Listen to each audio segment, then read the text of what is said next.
Alors que des initiatives visent à renforcer le système de santé ivoirien, un autre défi majeur persiste dans l'éducation, l'accès des enfants en situation de handicap à l'école. Bernard Ndri, notre correspondant, nous plonge dans cette réalité poignante. Image.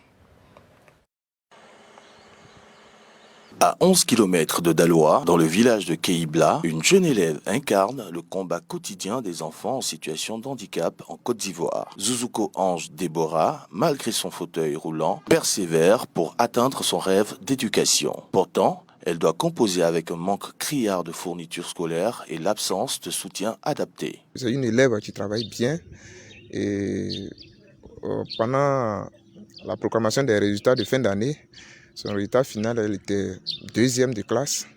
Je pense que c'est une élève qui a besoin de soutien, qui a besoin qu'on l'accompagne.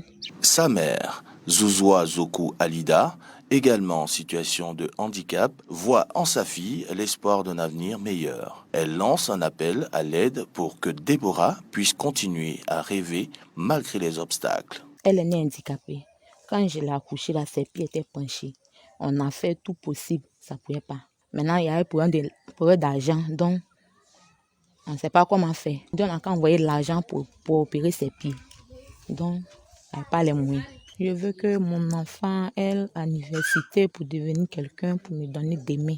Déborah n'est pas un cas isolé. À quelques kilomètres de là, Traoré Wassa, élève au CM1 à l'EPP Gosséa 2, vit une situation similaire. Elle souffre d'une maladie invalidante depuis sa naissance et ses parents, après avoir exploré des options au Burkina Faso, se retrouvent sans solution. Ils se heurtent à un système de santé inaccessible pour de nombreux ménages. En Côte d'Ivoire, 30% des enfants vivant avec un handicap n'ont pas accès à des soins de santé de base, selon les chiffres du ministère de la Santé. J'ai souffert.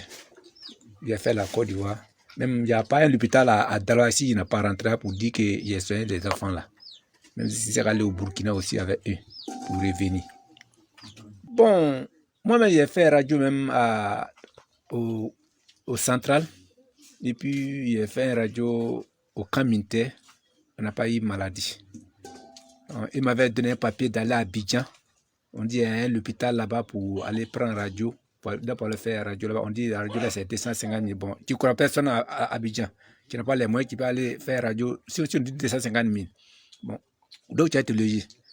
Par rapport, bon, on est resté à tourner. Bon, ce cas aujourd'hui, on n'a pas eu un bien de cause.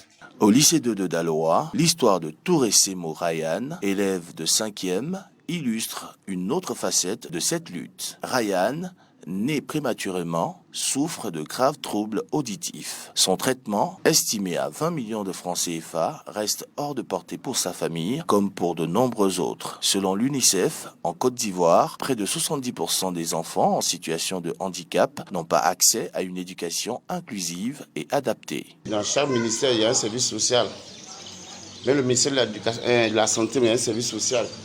Mais comment arriver là-bas? On n'a plus d'espoir, on vient de donner recours. Comme on l'a dit, là, notre dos a touché maintenant le mur, on n'a plus le choix.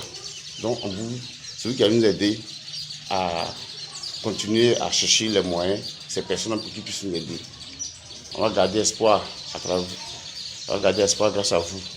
Ces récits individuels traduisent une problématique nationale, l'accès à l'éducation pour les enfants handicapés, avec un taux de scolarisation de seulement 42% dans cette population, selon une étude de 2022 de l'INS, l'Institut national de la statistique. Il est urgent d'agir. Ces jeunes, malgré leurs conditions, aspirent à un avenir meilleur, mais les moyens font défaut. Les coûts élevés des soins, l'absence de matériel adapté et le manque de sensibilisation au sein des écoles freinent leur progression.